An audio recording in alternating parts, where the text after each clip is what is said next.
इरा आणि आर्यन भाग 2. सकाळची कोवळी किरणं खिडकीतून आत येत होती. इराने डोळे उघडले, पण तिच्या मनात एकच विचार होता, आर्यन. कालची त्यांची भेट, त्यांचं हसणं आणि निरोप घेताना त्याने म्हटलेले पुन्हा भेटू हे शब्द तिच्या मनात सतत घुमत होते. दुसरीकडे आर्यनही ऑफिसला जाताना इराचाच विचार करत होता. त्याने अनेकदा फोन हातात घेतला, पण पुन्हा ठेवला. पहिला मेसेज मीच का करावा या विचारात तो गोंधळला होता. अचानक इराच्या मोबाईलवर एक मेसेज आला. आज संध्याकाळी 5 वाजता त्या जुन्या तलावाजवळ भेटशील का? मेसेज आर्यनच्या नावाने आला होता. इराच्या चेहऱ्यावर आनंद पसरला. ती दिवसभर त्या भेटीची वाट पाहू लागली.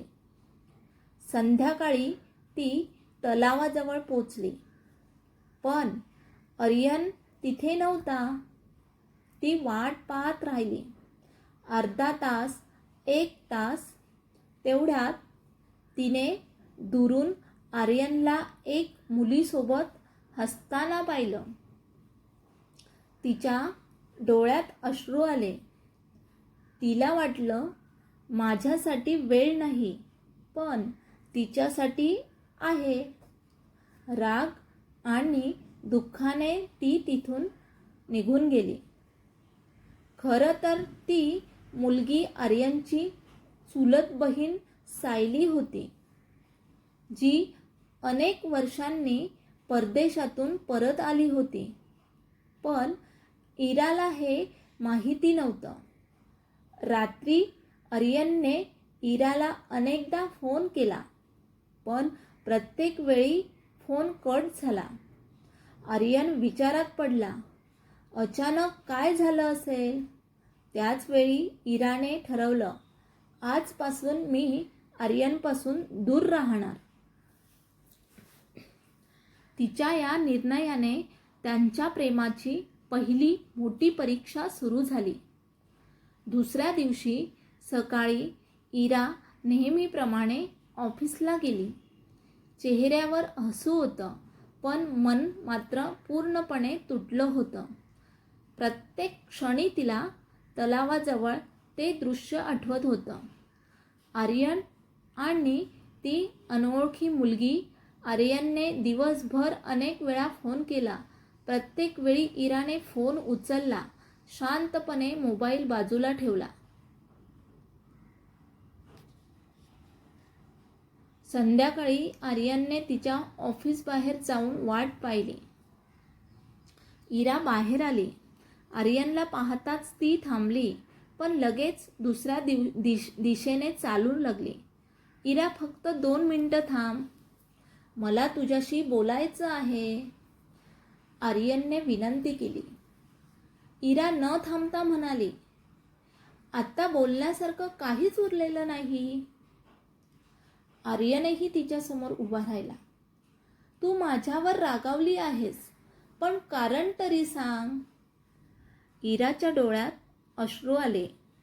ज्यांच्या सोबत तू काल आनंदाने हसत होतास, तिच्यासोबत आनंदात राहा. आर्यन क्षणभर गोंधळला. अगं, ती माझी चुलत बहीण सायली आहे. अनेक वर्षांनी भेटली. इराने एक कटू हसू दिलं. हे कारण की मी का मानावं? तेवढ्यात आर्यनचा फोन वाजला. स्क्रीनवर पुन्हा सायली कॉलिंग दिसलं. इराने ते पाहिलं आणि तिचा गैरसमज आणखी दृढ झाला. बस आता, काहीही सांगू नकोस. ती रडतच तिथून निघून गेली. आर्यन तिच्याकडे पाहत राहिला. त्यांच्या मनात एकच प्रश्न होता, माझं खरंच प्रेम सिद्ध करण्यासाठी अजून किती परीक्षा द्याव्या लागतील?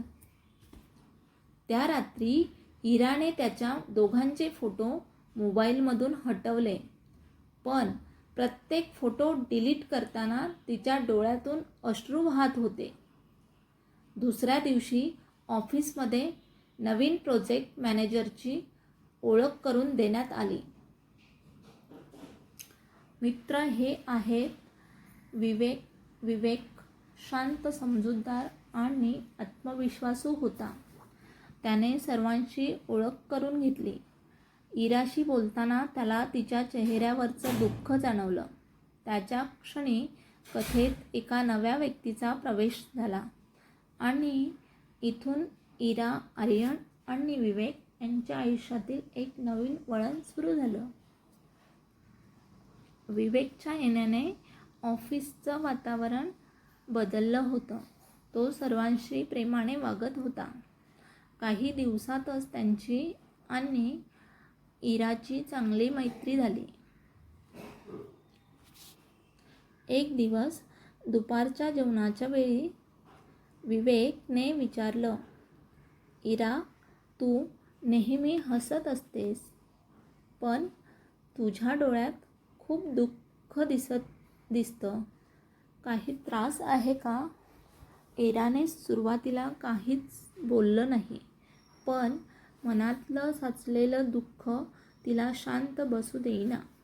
ती म्हणाली, कधी कधी आपण ज्या व्यक्तीवर सर्वात जास्त विश्वास ठेवतो तीच व्यक्ती आपल्याला सर्वात जास्त दुखावते. विवेक शांतपणे तिचं ऐकत राहिला.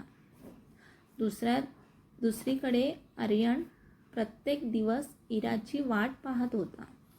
तिचा एक मेसेज, एक फोन, काहीच येत नव्हतं.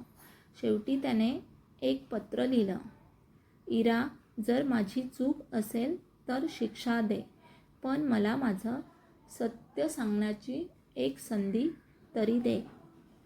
तो ते पत्र इराच्या ऑफिसमध्ये देण्यासाठी गेला, पण नशिबाला काही वेगळंच मंजूर होतं. रिसेप्शनवर पत्र ठेवून तो बाहेर पडला. त्याच क्षणी एक कर्मचारी घाईघाईत धावत आला आणि चुकून ते पत्र इतर कागदांसोबत कचरापेटीत गेलं. आर्यनला वाटलं इरापर्यंत पत्र पोचलं असेल. इराला वाटलं आर्यनने कधीच संपर्क केला नाही.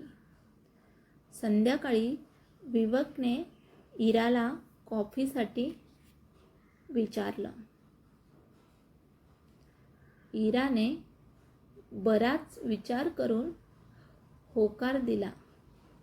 हे दोघं एका कॅफेमध्ये बसले होते.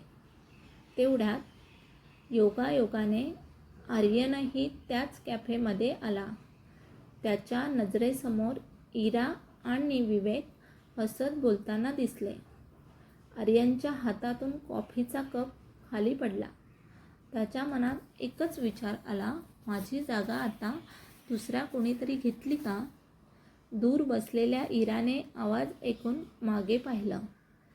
तिची आणि आर्यनची नजरानजर झाली.